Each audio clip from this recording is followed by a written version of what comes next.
अगला अध्याय पंचाक्षर मंत्र के महात्म का वर्णन। श्री कृष्ण बोले, सर्वज्ञ महर्षियों, आप संपूर्ण ज्ञान के महासागर हैं। अब मैं आपके मुख से पंचाक्षर मंत्र के महत्व का वर्णन सुनना चाहता हूँ। उपमन्यु ने कहा, देवकी नंदन, पंचाक्षर मंत्र के महत्व का विस्तार पूर्वक वर्णन तो 100 करोड़ वर्षों में भी नहीं किया जा सकता, अतः संक्षेप में इसकी महिमा सुनो। वेद में तथा शैवागम में दोनों जगह यह षडक्षर मंत्र समस्त शिव भक्तों के संपूर्ण अर्थों का साधक कहा गया है। इस मंत्र में अक्षर तो थोड़े हैं, परंतु यह महान अर्थों से संपन्न है। यह वेद का सार तत्व है, मोक्ष देने वाला है, शिव की आज्ञा से सिद्ध है, संदेह शून्य है तथा शिव स्वरूप वाक्य है। यह नाना प्रकार की सिद्धियों से युक्त दिव्य लोगों के मन को प्रसन्न एवं निर्मल करने वाला, सुनिश्चित अर्थ वाला अथवा निश्चय ही मनोरथ को पूर्ण करने वाला तथा परमेश्वर का गंभीर वचन है। इस मंत्र का मुख से सुख पूर्वक उच्चारण होता है। सर्वज्ञ शिव ने संपूर्ण देहधारियों के सारे मनोरथों की सिद्धि के लिए इस ओम नमः शिवाय मंत्र का प्रतिपादन किया है। यदि आदि षडक्षर मंत्र संपूर्ण विद्याओं का बीज है, जैसे वट के बीज में महान वृक्ष छिपा हुआ है, उसी प्रकार अत्यंत सूक्ष्म होने पर भी इस मंत्र को महान अर्थों से पूर्ण समझना चाहिए। ओम इस एकाक्षर मंत्र में 3 गुणों से अतीत सर्वज्ञ सर्वकर्ता द्वितीयमान सर्वव्यापी प्रभु शिव प्रतिष्ठित हैं। ईशान आदि में जो सूक्ष्म एकाक्षर रूप ब्रह्मा है, वे सब नमः शिवाय इस मंत्र में क्रमशः स्थित हैं। सूक्ष्म षडक्षर मंत्र में पंच ब्रह्मा रूपधारी साक्षात भगवान शिव स्वभावतः वाच्यवाचक भाव से विराजमान हैं। अप्रमेय होने के कारण शिव वाच्य हैं और मंत्र उनका वाचक माना गया है।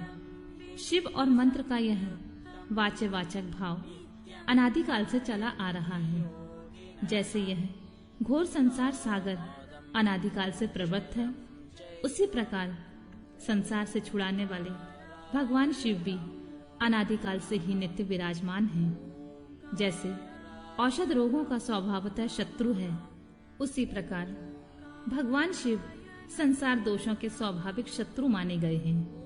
यदि ये भगवान विश्वनाथ ना होते तो यह जगत अंधकारमय हो जाता, क्योंकि प्रकृति जड़ है और जीवात्मा अज्ञानी। अतः इन्हें प्रकाश देने वाले परमात्मा ही हैं। प्रकृति से लेकर परमाणु पर्यंत जो कुछ भी जड़ रूप तत्व है, वह किसी बुद्धिमान कारण के बिना स्वयं कर्ता नहीं देखा गया है। जीवों के लिए धर्म करने और अधर्म से बचने के लिए उपदेश दिया जाता है। उनके बंधन और मोक्ष भी देखे जाते हैं। अतः विचार करने में सर्वज्ञ परमात्मा शिव के बिना प्राणियों की आदि सर्ग की सिद्धि नहीं होती है। जैसे रोगी वैद्य के बिना सुख से रहित हो कष्ट उठाते हैं, उसी प्रकार सर्वज्ञ शिव का आश्रय न लेने से संसारी जीव नाना प्रकार के कष्ट भोगते हैं। अतः यह सिद्ध हुआ है कि जीवों का संसार सागर से उद्धार करने वाले स्वामी अनादि सर्वज्ञ परिपूर्ण सदाशिव विद्यमान हैं। वे प्रभु आदि मध्य और अंत से रहित हैं, स्वभाव से ही निर्मल हैं और सर्वज्ञ एवं परिपूर्ण हैं। उन्हें शिव नाम से जानना चाहिए। शिवागम में उनके स्वरूप का विशद रूप से वर्णन है। यह पंचाक्षर मंत्र उनका अभिधान है और वे शिव अभिधेय हैं। अभिधान और अभिधेय रूप होने के कारण परम शक्ति रूप यह मंत्र सिद्ध माना गया है। ओम नमः शिवाय यह जो षडक्षर शिव वाक्य है, इतना ही शिव ज्ञान है और इतना ही परम पद है। यह शिव का विधि वाक्य है, अर्थवाद नहीं है। यह उन्हीं शिव का स्वरूप है जो सर्वज्ञ परिपूर्ण और स्वभावतः निर्मल है, जो समस्त लोकों पर अनुग्रह करने वाले हैं। वे भगवान शिव झूठी बात कैसे कह सकते हैं?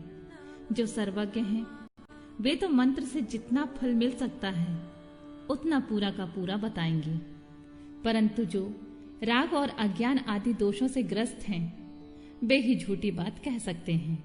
वे राग और अज्ञान आदि दोष ईश्वर में नहीं हैं, अतः ईश्वर कैसे झूठ बोल सकते हैं?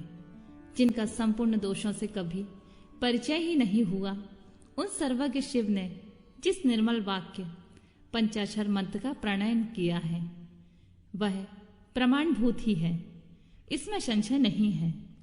इसलिए विद्वान पुरुष को चाहिए कि वह ईश्वर के वचनों पर श्रद्धा करे।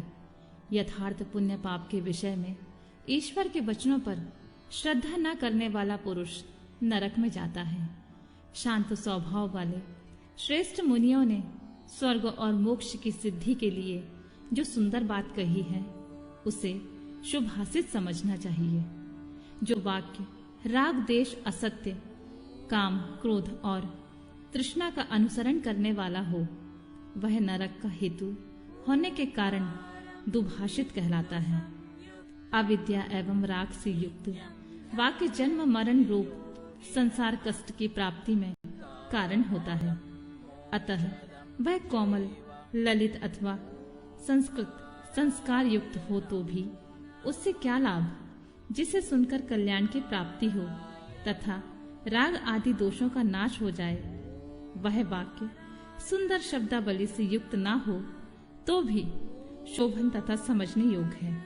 मंत्रों की संख्या बहुत होने पर भी जिस विमल षडक्षर मंत्र का निर्माण सर्वज्ञ शिव ने किया है उसके समान कोई दूसरा मंत्र नहीं है।